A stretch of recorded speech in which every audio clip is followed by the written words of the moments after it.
of the human journey that keeps on growing, that keeps on making the society from one level to the other level as far as possible. Non-conventional resources like a wind power, solar energy, or when you're talking about ecosystem, the green.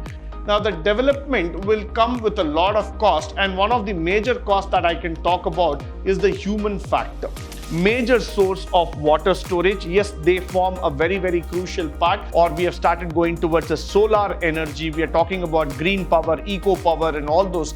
The growth of the IT sector was actually helping people to get job, people to transform their lives.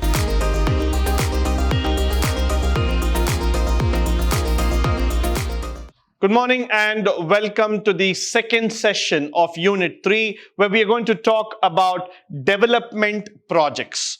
Now, development projects are one which are highly important for us. And, when we talk about the word development itself, it becomes very interesting for each one of us to understand how are we going to take these projects and how are we going to make the things, future perspectives brighter. So just going forward, we're going to talk about the introduction first, and then let's try to understand the developmental aspects. The need for development projects. We are also going to talk about the dams and hydel projects, followed by non-conventional and the threats and vulnerabilities. Now, what is a developmental project altogether? In the previous session, we had defined development as a part of the human journey that keeps on growing, that keeps on making the society from one level to the other level as far as possible. Now, most of the time, we need to understand that the developmental projects that have been taken up by a government or by a state is more towards in terms of understanding the progress of the mankind. So let's say that this government of Karnataka have taken up a developmental project in terms of creating a hydel power plant or a thermal power plant. The long-term ideology behind that project is that the entire state needs to get the benefit out of the project. Now, for that project to get completed and the project to be assessed and taken forward, there is a lot of steps that gets involved, a lot of manpower, and you need to talk about the financial cost and everything that is involved with it. So, development project is not that easy as we think, and it requires a long-term vision in terms of moving it forward. Now, this is one of the most important things or the topics that we are trying to relate ourselves in the current scenario. Especially after the COVID-19, I would like to talk about this. Why? Because after the scenario today, when people have started going back and thinking about work from home, there are several projects in India which have got completely stalled because of the COVID-19. We had planned for a lot of infrastructural projects, lot of developmental projects, which could actually help people in terms of managing the pollution, traffic systems or water or the basic amenities altogether. But now what has happened is that in the last 6 to 8 months, if you see that there has been a very less minimal traffic around the city, there has been the movement of people has got restricted. So several development projects were pushed back. Now we are trying to come back, we are trying to bounce back in terms of the economic movement, but still the need for the developmental push, the push has to come, and then we have to take it forward. Now, one of the most interesting topics that I would like to talk about in terms of development project is dams and hydel power projects. Now, that is very important here. Most of the states in India are not blessed with dams, or they are not blessed with those great power projects that have been available. Several states in India are still suffering from power shortage, water shortage, and other amenities altogether. But whenever you speak about a dam or a hydel project, that has always stood for the solidarity, for the image of development, that has shown the power of the building capacity, the amount of progress that has been happening around in terms of development. followed by non-conventional sources and uses. We have been talking about it of late very much. Why? Because we have started moving towards the wind energy, or we have started going towards the solar energy. We are talking about green power, eco power, and all those systems, because we don't want the cities to get further polluted, and this is available to us at much cheaper price altogether. Finally, we are also interested in terms of understanding the threats and vulnerabilities that are getting associated at each and every stage. So with this factor in mind, let's try to go deep inside and try to understand how these factors will actually help in the overall development. Now, we will start talking about this need for development and growth factor here. Now, the development projects are not that easy as we are talking about. Why? Because if I have to develop a city today, now the development will come with a lot of cost, and one of the major costs that I can talk about is the human factor, followed by which you would have a financial factor also coming into picture. So now if you see here, look at the triangle here. One side, when you are going to talk about development, let's keep development as our center objective, you have a human power problem, you have a financial power problem, and then you have the society or the socio-cultural aspect that comes into picture. So with this triangle here, the need for development project becomes a very big challenge for us. Though all the government are trying to promote that development, they want growth to happen, they want people to get satisfied in terms of the different factors. But then, where is the development coming in from? Where is the possibility? What are the chances with all kinds of threats that are looming around our society? Now, most of the time, we understand the statement, growth demands development. How can you spell growth? You can spell growth only through development. You cannot go ahead and vouch for your country or your city or your state by saying that, yes, we are a developed state or we are a developed country. It is possible only when you show it in action. So what happens here is that everybody is waiting and wanting in order to understand the different factors of demand or the development factor. So it is highly, challenging for all of us to understand that once the development has to happen, it has to come through different modes, different sectors, then only that will get reflected in the GDP. Next one is the word called as sustainability. Let us spend a few minutes here in terms of understanding what is sustainability. Everybody thinks that sustainability is just a means of living, or everybody thinks that sustainability is just an act through which we are going to stay together. But then let me tell you, sustainability is not just a means of living, but sustainability is going to be the factor that is going to determine your living conditions in future. So today, if you are going to come up with a project, what is the sustainability of the project in the coming years? Some 20 to 25 years back in India, we started taking up the route of information technology. That's how our capital city, Bangalore, became the information technology capital of India, or the Silicon Valley of India. What we were able to see in those days is that the sustainability, the growth of IT sector, which could probably spell a lot of importance in terms of development. So you could see that the growth of the IT sector was actually helping people to get job, people to transform their lives, and a sector which could actually transform the entire business arena altogether. So when we are going to talk about the same thing in terms of the projects, in terms of infrastructure, in terms of energy and all those sectors, we are again coming back to the same question of sustainability. We want those projects, we want those systems to be in such a manner that they would be able to go ahead and give us a better living condition or a better living standard altogether.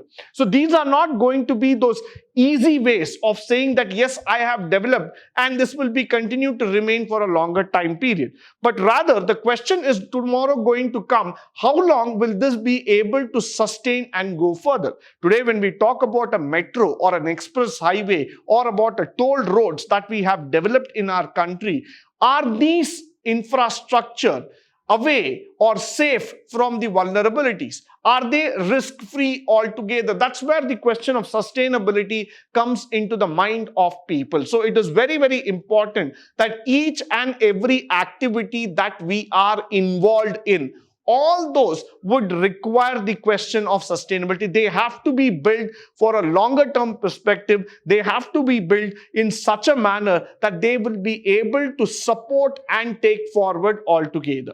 Now, moving forward, we are going to talk about the dams and the hydel project altogether. What are these dams and why are these hydel projects very, very important? Dams are the sources of water storage. So it's very, very interesting for all of us to question and know about this factor. Why? Because dams are the major source of water storage. Yes, they form a very, very crucial part. They create space for resource development. Actually, yes, because through the water storage, we start getting into power generation, direct dependency for agriculture. No doubts about it. The agriculture sector is highly dependent on dam. It provides supports for climatic changes because, many a times when whatever, arid shortage of water, sudden summer, sudden breakout, whatever happens, there is a storage of water and provides regular source of water for the normal living conditions altogether. Now, so dam is a project in India, if you start looking into, it is a project that has been initiated by both the public-private enterprises, and most of the time it has only been the governmental sector, but then of late there has been investments that are coming even from the private sector. But what is very important for us is the resistance that goes in terms of creating a dam.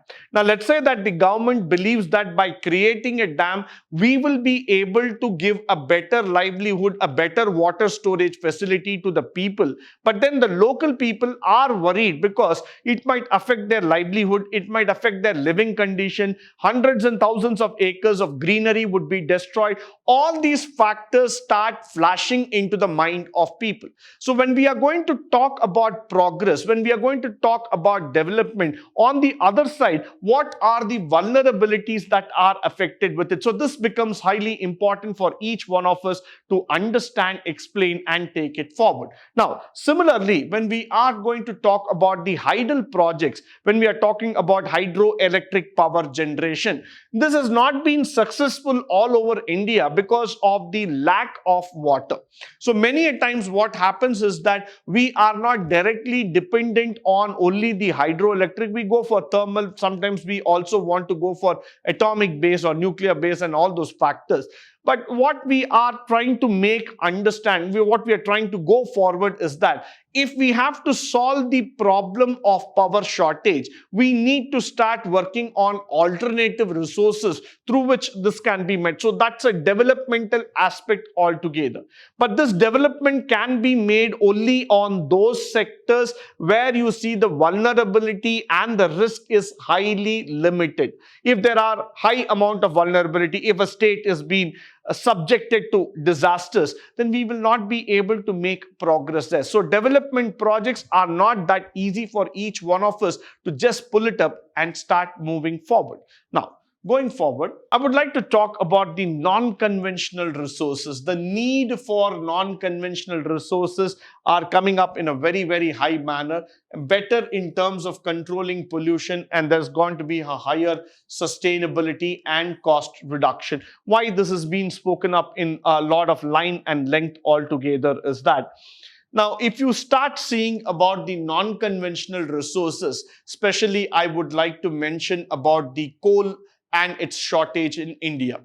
Over the past 100 years, we have been digging out coal from the mother nature and we have been using it for the production of electricity and various other purposes. But in the last few years, there has been a severe shortage of coal and there has also been a problem because of the environmental degradation that has been going on. So when I combine this factor and I try to see an alternative, a non-conventional resource like a wind power, solar energy would have a better stand, would have a better value rather than extracting that coal and putting it into any kind of situation or usage. Similarly, it is better in terms of controlling pollution. Most of the non-conventional resources like a wind power, solar energy, or when you're talking about ecosystem, the green energy and all those factors, they are almost a zero pollution altogether, which is a very, very severe scenario and question when it comes to disaster management. Many of the cities in India are still reeling under the problem of pollution. So it becomes very, very important for all of us in order to control the pollution, and the non-conventional source can be a very, very good example here, which can try to control, which can try to bring in a lot of factors. Similarly, we talk about higher sustainability. Now, for example, if you're opening up a wind power generation station in some of the hill areas or some of the agriculture prone zone areas, the sustainability of that project is 100 years more when compared to that of the conventional sources. Now, that is why most of the companies today want to invest in solar, invest in wind power and turbine and other kind of energy projects, because that gives them a sustainability, that gives them a meaning and purpose to serve the society. So I would always say that higher sustainable projects are towards the non-conventional resources. And even if you look through the recent reports of IMF and World Bank, there has been a lot of recommendations that have been given where the countries need to focus towards the non-conventional resources usage, followed by cost reduction. This is definitely a very big plus point from the industry as well as from the common man perspective. Today, when we talk about an oil extraction or when we talk about coal extraction, the cost that is involved with it tunes up to several thousand crores. Whereas when you start looking into a non-conventional resource, it is not that costly and it is even effective in terms of production. So that is why I would say that this is a very, very important aspect. This is a very, very crucial factor through which we can help in terms of reducing the overall value. Now, let's move forward and try to see what is that we have got it in terms of its uses. Now, it has got a higher energy utilization, which is highly important. Yes, we are able to utilize the energy better.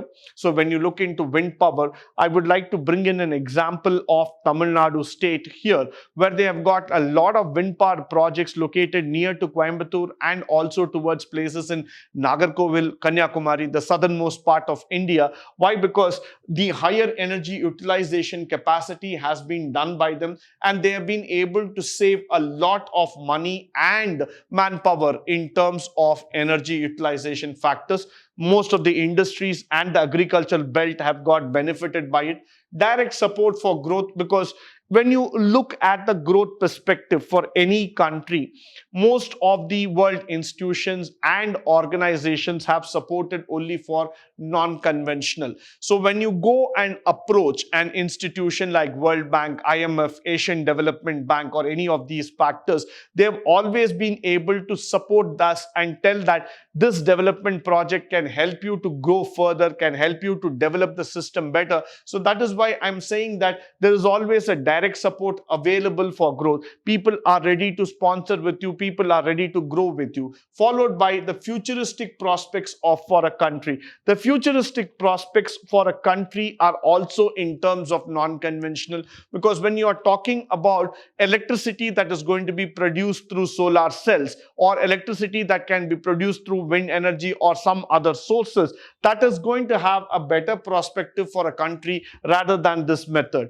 And not to forget our 3 R's: recycle, reduce, and reuse. These are the 3 key mantras that we have been using both in the corporate as well as in the governmental perspective. We want to come to a position where we are able to recycle our material, our resources, and we want to reduce the carbon footage and footprint on the system, and we want to reuse as far as possible. Because with these 3 factors, you will be able to again have a greater cost control, you will be able to have a better environment, and you will be able to contribute to better standards of living conditions altogether. So that is why I would always say that wherever possible for the government of India, it becomes highly important that we are going on a recycling mode, we are going on reduction of carbon footprint, we are going on the reduction of all the unwanted materials, and we are able to reuse all our energy and resources for a better living condition as far as possible. Now, moving forward, we are also going to talk about the vulnerabilities that are associated with that. When I talk about vulnerability, there are chances for these resources to be subjected to be damaged and taken off control, which means to say that yes, there is a possibility that there can be hit on this project, there can be hit on the entire system. So yes, I would definitely say that there are possibilities, there are chances of many attacks happening on that. There are times where people are affected by the fall of these resources. So when you see that, now for example, when a wind power gets destroyed, or when a thermal station is being affected, or a solar plant being into some sort of destruction altogether, there is going to be an affection on towards the life of people. Yes, that is going to be there. Followed which there's also going to be a far-reaching economic impact, because moment when you see that even the alternative resources are being subjected to threat, subjected to vulnerability or any other condition, then the economic impact will be affected. People will not go ahead with that kind of investment.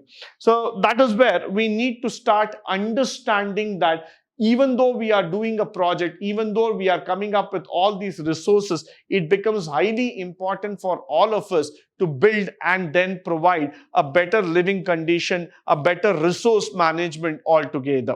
Now, moving forward, with this, we come to the end of this session. I hope and believe that this session was highly interesting, useful, and educative. In the next session, we will be trying to see about the various other factors of disaster management. Until then, stay tuned, stay blessed, and stay enlightened forever. Thank you once again for joining me.